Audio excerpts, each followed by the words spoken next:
Muy bien, queridos, estamos esta noche aquí, reunidos para estudiar la palabra de Dios. Yo sé que hay miles de personas mirando todo esto a través de la televisión. Aquí en el auditorio tenemos un pequeño grupo de personas. Vamos a abrir la palabra de Dios porque es de la palabra de Dios que viene la vida. La Biblia dice que cuando no había cielos ni tierra, por la palabra de Dios fueron creados los cielos y la tierra. Miren el poder creador de la palabra de Dios. Cuando Jesucristo estuvo en esta tierra, encontró a un paralítico y le dijo: levántate, toma tu lecho y anda. Y el poder de la palabra de Dios es tan grande que ese paralítico que hace 38 años no andaba, se levantó y empezó a caminar. En otra ocasión el Señor Jesucristo encontró a un cadáver que hace 4 días ya estaba muerto. Ya olía mal, ya estaba en estado de descomposición. Y ahí vino la palabra de Dios: Lázaro, levántate, sal. Y por el poder de la palabra de Dios, ese cadáver que ya estaba en estado de putrefacción se levantó y salió. Nadie puede dudar del poder transformador de la palabra de Dios. Claro, si cuando no había nada vino todo a existencia por la palabra de Dios, pues habiendo un paralítico o un cadáver, claro que Dios podía hacer maravillas. Y Dios sigue haciendo maravillas hoy en la vida de las personas. Es por eso que Carolina esta noche entra al tanque del bautismo. Carolina tiene una vida de busca, caminó durante años buscando. Sabes que en el fondo del corazón humano hay un vacío que nunca podrá ser llenado, porque todos nosotros fuimos creados por Dios. Salimos de las manos de Dios. Y si salimos de las manos de Dios, pues nunca seremos completos hasta devolvernos a Dios. A Carolina le llevó mucho tiempo llegar a la conclusión de que sin Dios nunca sería completa. Es el Señor Jesucristo que da sentido a la vida. Y esta noche Carolina entra al tanque del bautismo para declarar su amor por Jesucristo y su deseo de vivir al lado de Jesús el resto de su vida.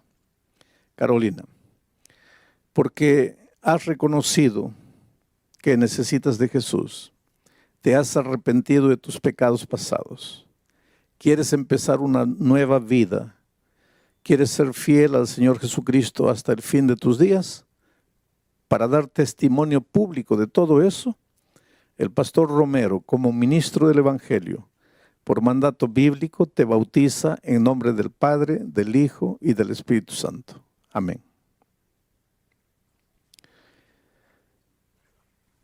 Ahora Carolina resucita a una nueva vida, resucita a una nueva experiencia. Y yo quisiera que las cámaras enfocasen los ojos de Carolina. Hay un brillo especial, es el brillo de la liberación. El fardo de la culpa desapareció, acabó. Las cosas viejas pasaron, he aquí todo es hecho de nuevo. Bueno, entonces ahora vamos a concentrarnos en el estudio de la palabra de Dios. ¿Sabes que la enfermedad de nuestro siglo es el sentimiento de soledad? El sentimiento de soledad lleva a mucha gente al suicidio. Mucha gente se pregunta: ¿para qué estoy en este mundo? ¿Para qué vine? ¿Para qué nací? ¿Qué hago aquí? Nada me da resultado, todo me sale mal. El otro día una señora en Estados Unidos me decía: pastor, si alguien puede acusarme a mí, puede acusarme de cualquier cosa, menos de ser ociosa, porque yo trabajo, Me levanto a las 4 de la mañana, trabajo en 2 empleos, vuelvo a las 10 de la noche y ella junta aproximadamente por año en los Estados Unidos $70,000. Inclusive para ese país es un buen sueldo. Pero ella dice, pastor, parece que yo cargo una maldición en mi vida, porque el dinero se va de mis manos como la arena, como el agua. No me alcanza para nada, vivo endeudada. Bueno, el problema de esa mujer era financiero. Pero yo creo que esta noche aquí, si tú me estás mirando por la televisión, entre las miles de personas, hay personas que están pasando por el valle del dolor, de la muerte, del sufrimiento, de la aflicción, problemas en el matrimonio, problemas con los hijos, problemas en el empleo, problemas existenciales que son los peores porque no puedes identificar. Cuando tienes un problema financiero, por lo menos sabes el origen, sabes la raíz. Cuando tienes un problema familiar, puedes identificar a la persona con la cual tienes ese problema familiar. Pero los problemas existenciales son los problemas del alma. Tú sabes, tú sientes, tú tienes ganas de llorar, pero no puedes identificar por qué. Hay gente que dice, pastor, yo me acuesto en la noche en la cama, me revuelco en la cama, de un lado para otro, quiero dormir, no puedo. Siento que me falta algo, que le debo a algo, que le hice mal a alguien. Y yo soy consciente de que no le hice mal a nadie. Entonces, ¿por qué me siento así? Pues esos son los problemas existenciales, problemas del alma. La culpa existencial, culpa de haber nacido. ¿Pero por qué si no le hice mal a nadie? Pero es que la culpa existencial no tiene origen. Hay gente que en este mundo se pregunta, ¿dónde está Dios? ¿Dónde está Dios? En medio de las dificultades, en medio de los problemas, la gran pregunta es, ¿dónde está Dios? Y yo siempre digo, querido, cuando el dolor toca la puerta de tu corazón, jamás te preguntes, ¿dónde está Dios? Pregúntate, ¿dónde estás tú? Porque Dios está en el mismo lugar. No es Dios que deja al hombre, es el ser humano que deja a Dios. Si en este momento estás con la vida destruida, estás sufriendo, no sabes qué hacer, no creas que Dios te abandonó. Y esta semana, justamente esta semana, voy a tratar temas del santuario. Hay mucha gente que no entiende lo que es el santuario, y cuando yo menciono ya la palabra santuario, muchos pueden estar ya prevenidos. Ese asunto debe ser difícil de entender. No. El tema del santuario es uno de los más bellos temas. Yo diría, el tema del santuario es una declaración de amor de Dios a la humanidad. Y voy a leer el primer texto, solo para que tengas una idea de lo que estoy diciendo.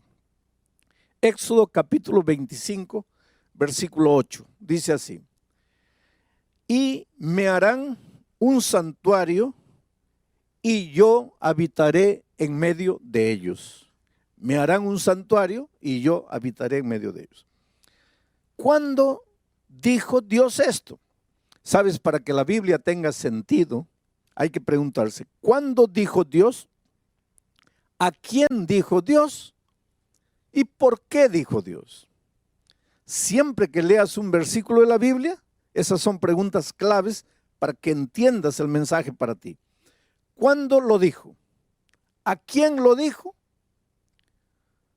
¿Por qué lo dijo? Bueno, ¿qué dice Dios aquí? Me harán un santuario y yo habitaré en medio de ellos. ¿Cuándo lo dijo? Cuando Israel estaba en el desierto. No había agua, no había comida, el enemigo estaba allá atrás. Un futuro incierto, aunque existía la promesa de que estaban caminando hacia la tierra de la libertad, pues el desierto es tierra de escorpiones, el desierto es tierra de alimañas, de lobos, de chacales, calor de día, frío de noche, soledad, oscuridad. Y el pueblo de Dios muchas veces se preguntaba, ¿pero qué hacemos aquí? ¿Para dónde estamos yendo? Y ustedes saben que muchas veces los israelitas se quejaron con Moisés y le dijeron, mejor no nos hubiera sacado. Mejor nos hubieras dejado morir allá. Porque allá, aunque éramos esclavos, por lo menos teníamos que comer a la hora exacta. Aunque nos maltrataban, por lo menos sabíamos dónde íbamos a dormir. Pero aquí en el desierto caminamos y nunca llegamos. Y en esas circunstancias es que Dios se presenta a Moisés y le dice: dile al pueblo que me edifiquen un santuario y yo prometo que voy a habitar en ellos, en medio de ellos. Aquí está el primer pensamiento del santuario. Dios no se aleja del ser humano. El ser humano se aleja de Dios. Dios no abandona al hombre o a la mujer. Somos los hombres y las mujeres que nos alejamos de Dios y abandonamos a Dios. ¿Qué es pecado? Para entender lo que estoy diciendo hasta aquí, hay que entender lo que es la palabra pecado. Mucha gente piensa que pecado es robar, matar, adulterar. Esos son actos pecaminosos. Esas son conductas pecaminosas. Pero el pecado es más que eso. Antes de matar, el pecado es otra cosa. Antes de robar, el pecado es otra cosa. Antes de transgredir la ley, el pecado es otra cosa. Para entender qué es pecado, habría que entender qué es justicia, porque el pecado es lo opuesto de la justicia. Hay dos conceptos opuestos: pecado y justicia. La justicia y el pecado no pueden convivir juntos. Pablo dice: ¿qué comunión hay entre la justicia y la injusticia? Y la injusticia es el pecado. ¿Qué comunión hay entre la luz y las tinieblas? Cristo es la luz, el pecado, las tinieblas. ¿Qué comunión hay entre Cristo y Satanás? Entonces, ¿qué cosa es pecado? Pecado, antes de matar, es alejarse de Dios, separarse de Dios, abandonar a Dios, dejar a Dios. Básicamente eso es el pecado. Ahora, la persona que abandona a Dios acaba pecando, acaba practicando el pecado, el acto pecaminoso, acaba matando, robando, haciendo miseria. Pero esto de robar y matar ya es la consecuencia de haber abandonado a Dios. Porque si tú estuvieras en comunión con Dios, jamás matarías, jamás robarías, jamás practicarías la injusticia, porque al estar en comunión con Dios, estás en comunión con la justicia. Entonces, el pecado básicamente es apartarnos de Dios. Lo más triste, lo más terrible que el pecado hace en la vida no es que nos mandan a la cárcel por haber matado. Lo peor del pecado es que nos separa de Dios. Y al separarnos de Dios, pues ya crea el vacío dentro del corazón, porque si salimos de las manos de Dios, jamás seremos felices hasta devolvernos a Dios.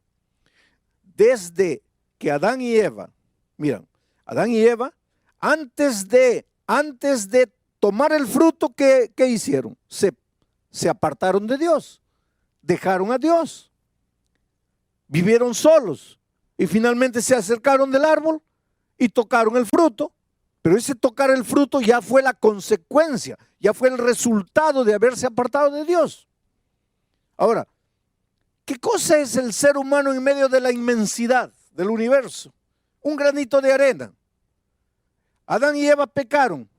Dios no podría haber dicho, pues pecaron. ¿Y qué son esos dos en medio de la infinidad del universo? Pues se apartaron por su propia voluntad, pues que reciban la consecuencia de lo que hicieron. Yo tengo tantos hijos en el mundo, millones y millones de hijos, yo puedo crear otros mundos. Dios podría habernos abandonado, pero no lo hizo. El Señor llegó al jardín buscando, llamando, y su pregunta fue: Adán, ¿dónde estás? ¿Y dónde estaba Adán? Escondido entre los árboles. Y desde ahí la historia de la humanidad ha sido la misma.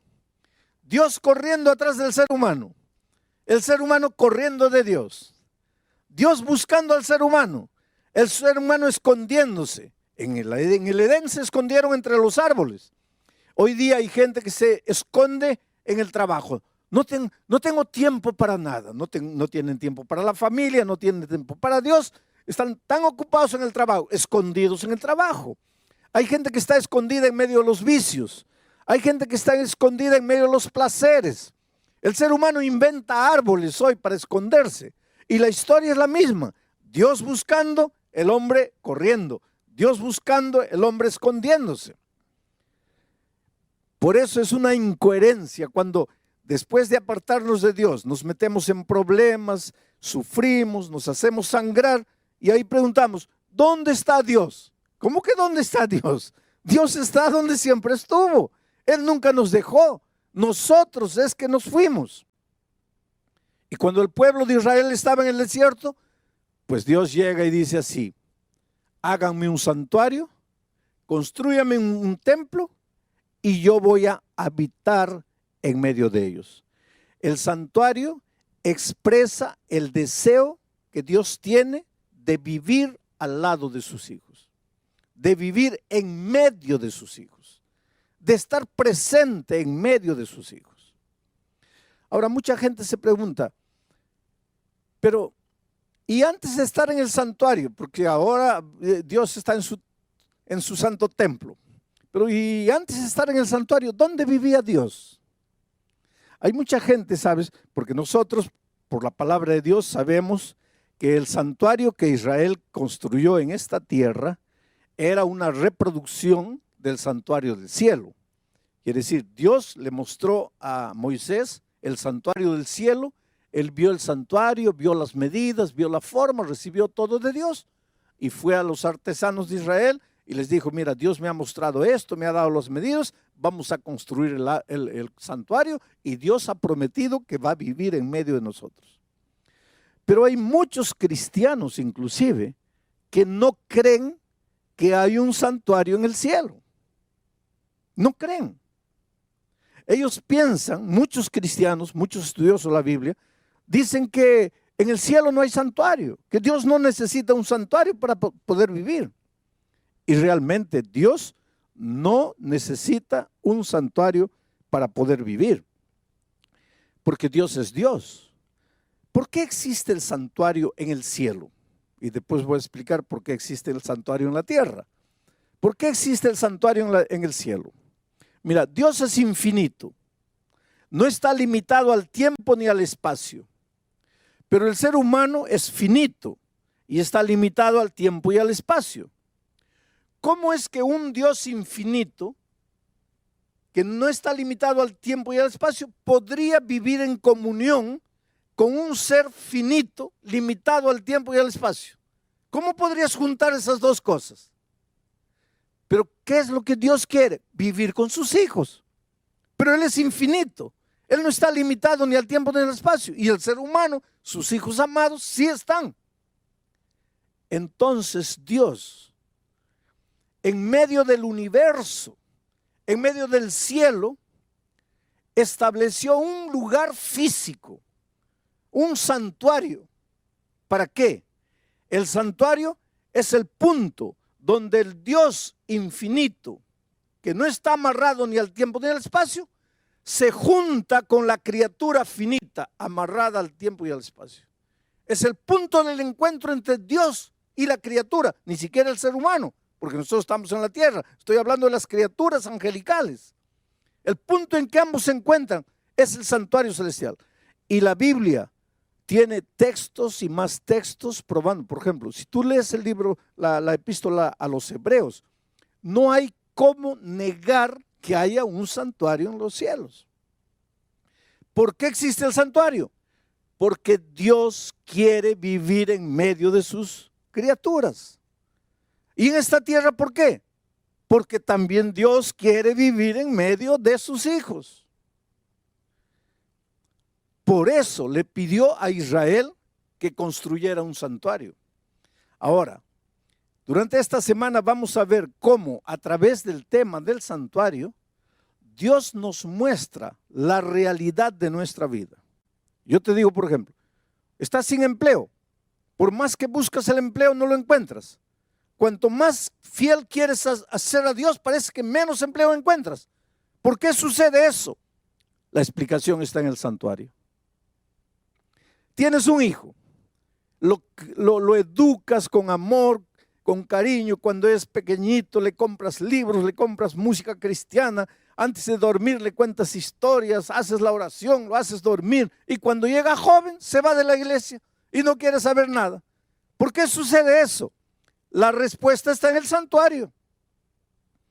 Estás lleno de deudas, como esa señora de Estados Unidos. Gano 70,000, pero no me alcanzan para nada. ¿Por qué el dinero no te alcanza?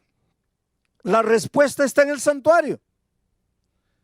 Y ahora tú te puedes quedar medio curioso, pero pastor, la respuesta para todo está en el santuario. Sí. Y Pablo dice que nosotros solo podemos entender las cosas que no se ven a través de las cosas que se ven. Y como nosotros no podemos entender los misterios del universo, porque en el universo hay misterios, dice Pablo en Efesios que nosotros vivimos en permanente lucha y que nuestra lucha no es contra carne y sangre, sino contra principados, contra fuerzas espirituales en las regiones celestes. Y esa lucha es espiritual y es misteriosa, no la entendemos. El dolor que tú estás viviendo, el cáncer que llegó a tu vida, la incomprensión de tu familia, el divorcio que llegó, todo eso ya es resultado de esa lucha cósmica, de esa lucha misteriosa que no entendemos. Y la explicación para todo eso está en el santuario. Oh, querido, hay una cosa. Dios te ama, te ama, te ama, con un amor que tú nunca vas a entender. En este momento tal vez tú me estás mirando por el internet allá, triste, solo, derrotado, y te preguntas, ¿qué pasa con mi vida? Yo quisiera que tú entiendas que Dios te ama, te ama, te ama. Sabes que en todos estos años de mi ministerio, que no son pocos, uno de los temas más difíciles para mí, una de las cosas más difíciles de hacer entender al ser humano, ha sido hacerle entender el amor de Dios. ¿Y sabes por qué? Porque tú, cuando piensas en el amor de Dios, tú piensas en el amor de Dios, pero relacionado con el único tipo de amor que tú conoces, que es tu propio amor. Cuando piensas en el amor de Dios, ¿qué referencia tienes para amor? Tu amor. Pero tu amor humano, por más bonito que te parezca, es amor humano. Es un amor manchado de egoísmo. El otro día una señora decía, no, pastor, mi amor no está manchado de egoísmo. Yo realmente amo de verdad a mi esposa. No, tú dices eso. Tú dices, yo amo a mi esposa, yo daría la vida por mi esposa. Yo, si ella está enferma de riñón, me sacaría un riñón para darle a ella. Ella es mi vida, ella es todo para mí. Y si un día descubres que esa esposa te está traicionando con otro hombre, ¿a dónde se va tu amor? ¿Qué pasó con tu amor? Es que nosotros los seres humanos amamos al que nos ama. Amamos si podemos recibir algo en cambio. Amamos al que retribuye nuestro amor. Pero Dios no. Dios cuando ama, Él no espera nada. Simplemente ama. Nosotros cuando amamos, esperamos algo. Y por eso que una señora un día me dice, pastor, yo aguanté a mi marido 30 años, el tipo yendo con una mujer, con otra mujer, emborrachando, lo aguanté 30 años, pero mi amor se acabó. Pues el amor humano se acaba, pero el amor de Dios no se acaba. Por eso yo siempre digo, si eres malo, Dios te ama. Si eres bueno, Dios te ama. Si aceptas a Jesús, Dios te ama. Y si no lo aceptas, también te ama. Pero ¿cómo puede ser eso? Es que la Biblia dice que Dios es amor. Nunca te atrevas a decir, Dios se va a cansar de amarte. ¿Cómo se va a cansar de amarte? El día que Dios se canse de amarte, se cansará de ser Dios. Porque Dios es amor.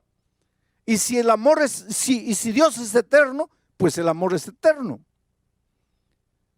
Entonces tú puedes pensar así, entonces ya estoy tranquilo porque Dios me va a salvar. No vamos a confundir las cosas. Que Dios te ame es una cosa, que te vas a salvar es otra cosa.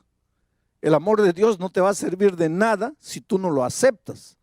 La salvación es aceptar. Y hay mucha gente que le gusta, que Dios me ama, qué bonito, pastor, usted predica lindo porque me hace sentir amado por Dios. Pero ¿de qué te sirve eso? El asunto no es que tú te sientas amado por Dios, el asunto es que tú te apoderes del amor de Dios.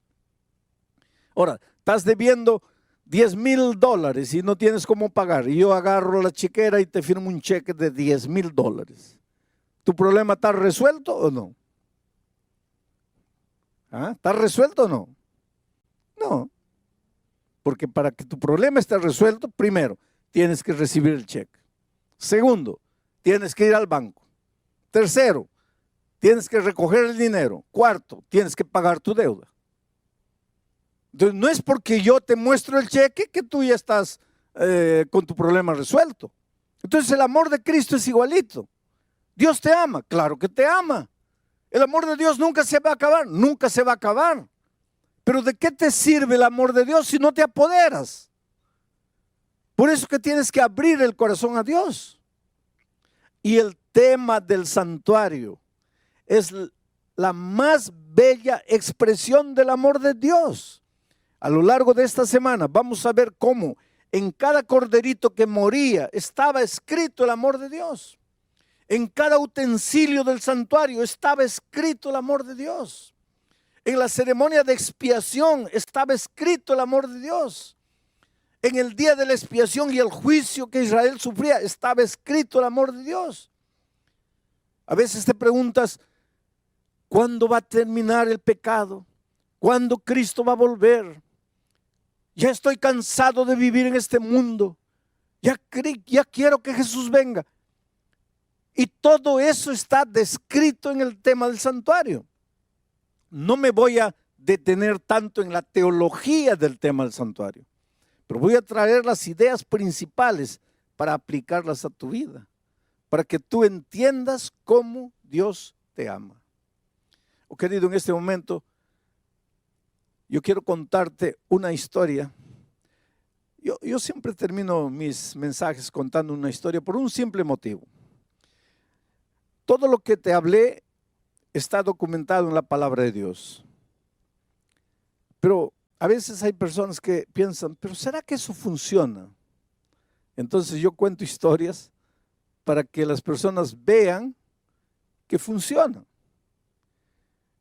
La palabra de Dios dice que funciona. Ahora, cuando tú ves una historia, escuchas una historia, ves que funciona. Y si funcionó en la vida de Pedro, puede funcionar en tu vida también. Pero para eso tienes que apoderarte del amor de Dios. A lo largo de mi vida he encontrado personas con la vida destruida, acabada. Los hogares sufren mucho, ¿sabes? Y sufren mucho por un simple motivo. Un hogar está formado básicamente por un hombre y una mujer. Ahí ya comienzan los problemas. ¿Y sabes por qué? Porque el hombre tiene cabeza de hombre y la mujer tiene cabeza de mujer. Cuidado, hay hombres que quieren tener cabeza de mujer y ahí se meten en problemas.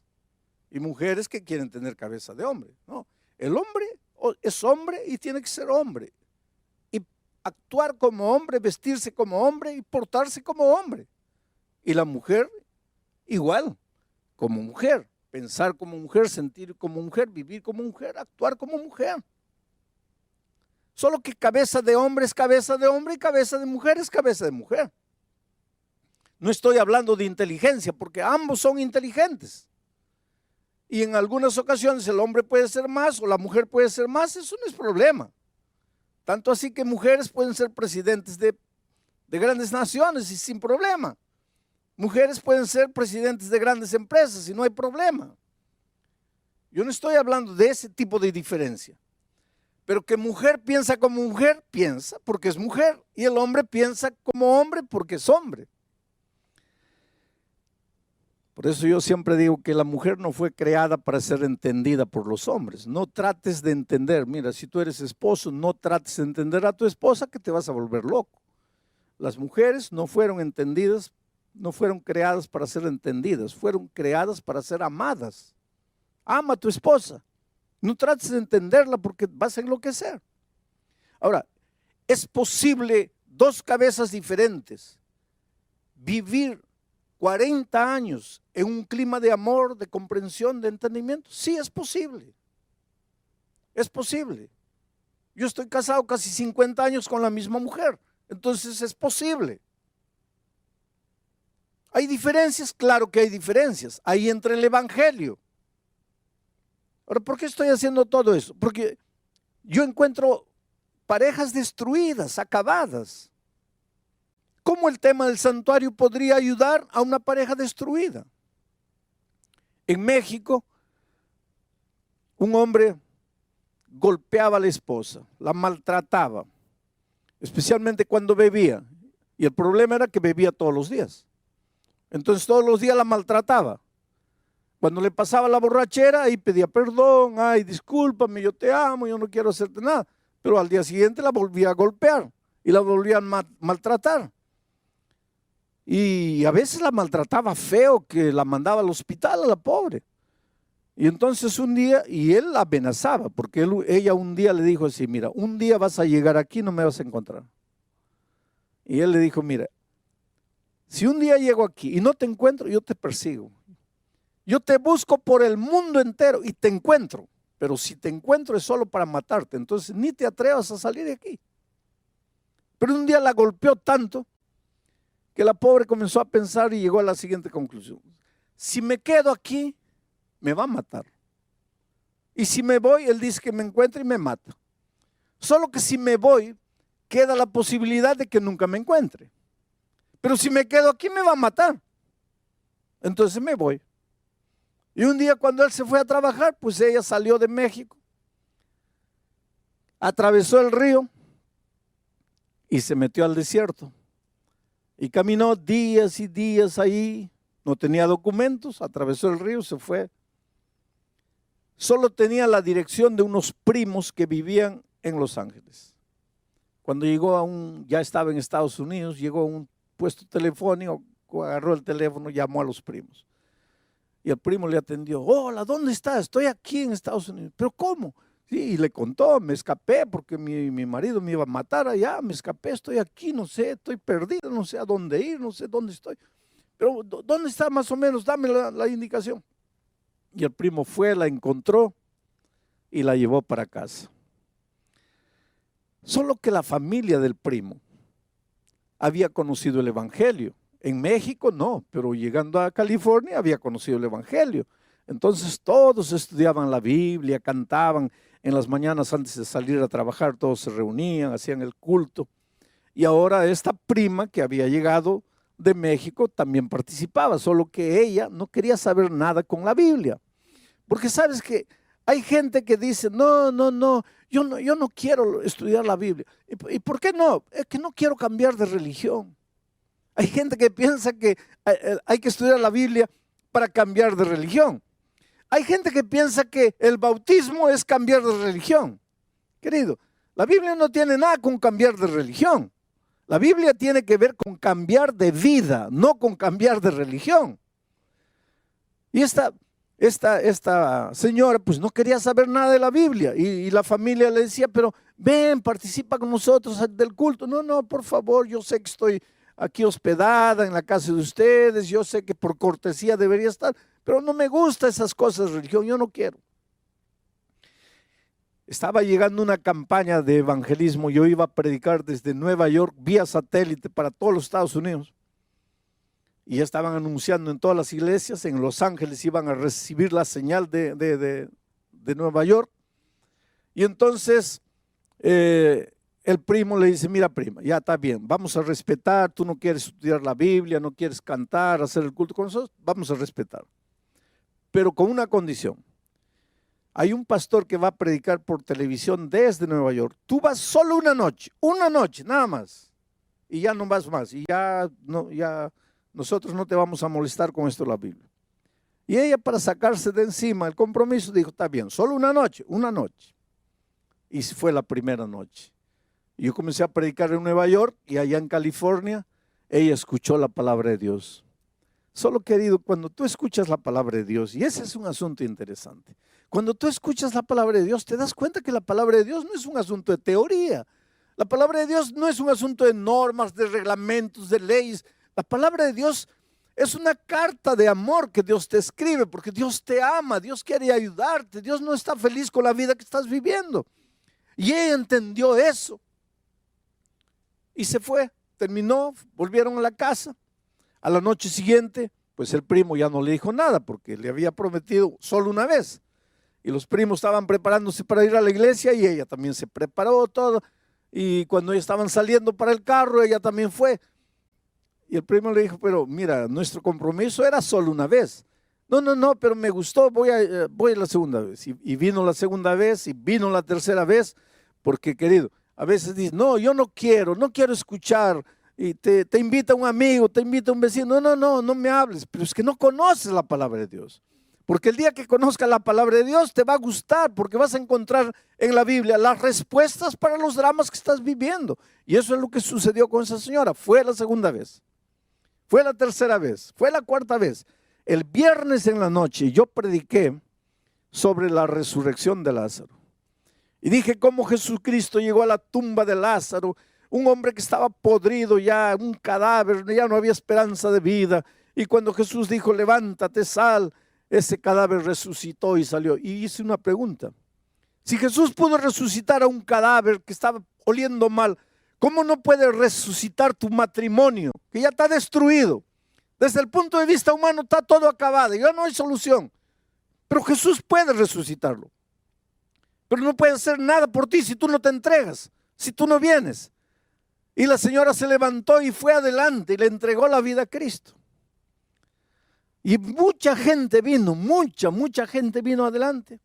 Ella estaba ya delante de la pantalla, porque yo estaba predicando en Nueva York, ella estaba en Los Ángeles. Estaba ahí delante de la pantalla, llorosa, entregándose al Señor Jesucristo, y de repente siente que alguien le agarra el brazo. Y mira, le agarra fuerte. Y cuando da la vuelta, era el esposo. Y el esposo le había dicho, si te escapas, yo te encuentro en cualquier rincón del mundo, pero solo para matarte. Ahí él entró en pánico, me va a matar aquí. Solo que el esposo estaba con lágrimas en los ojos y le estaba apretando fuerte, y cuando vio el miedo en el rostro del esposo, le dijo, ay, disculpa, no te voy a hacer nada. Yo también me estoy entregando a Jesús. ¿Cómo entregando a Jesús? Ahora te voy a contar la segunda parte de la historia. Cuando él llegó a la casa y la esposa no estaba, pues comenzó a buscarla por todo México y nada. No había, buscó con los amigos, con los parientes, nada. Y encontró la dirección de los primos de ella en California. Entonces también se lanzó al río, cruzó el río, caminó por el desierto, llegó a California, tenía la dirección. Y comenzó a espiar ahí de lejos, porque decía así, si está aquí va a salir, en algún momento va a salir. Y efectivamente un día la vio salir, pero acompañada de los primos, y él quería, yo quiero que esté sola para matarla. Yo la mato y me voy a México y nadie me encuentra. Y estaba ahí persiguiéndola durante días y días, y una de esas noches ella salió para la iglesia con los primos, y él fue atrás, y entró a la iglesia y se sentó allá atrás. Y el Espíritu de Dios lo tocó. Oh, querido, tú puedes decir, nunca me voy a entregar, porque tú no conoces el poder de Dios. El poder de Dios tocó el corazón de ese hombre. Y ese hombre lloró la primera noche, y lloró la segunda noche, y lloró la tercera noche. Y la última noche, cuando vio a su esposa yendo adelante, cuando yo dije, si Dios pudo resucitar un cadáver que ya estaba podrido, no puede resucitar tu matrimonio. Él se levantó y fue adelante y le entregó la vida a Cristo. Yo conocí a esta pareja un año después. Un año después. ¿Por qué Jesús puede romper el poder del pecado? ¿Por qué Jesús puede restaurar un matrimonio? La respuesta está en el tema del santuario. Allí en el santuario encontramos la explicación del poder de Dios y lo que por amor a la humanidad Dios hizo. Por eso, querido, la Biblia dice, hoy es el día de buena nueva. Hoy es el día de salvación. Por eso la Biblia dice, si oyeres hoy su voz, no endurezcáis vuestro corazón.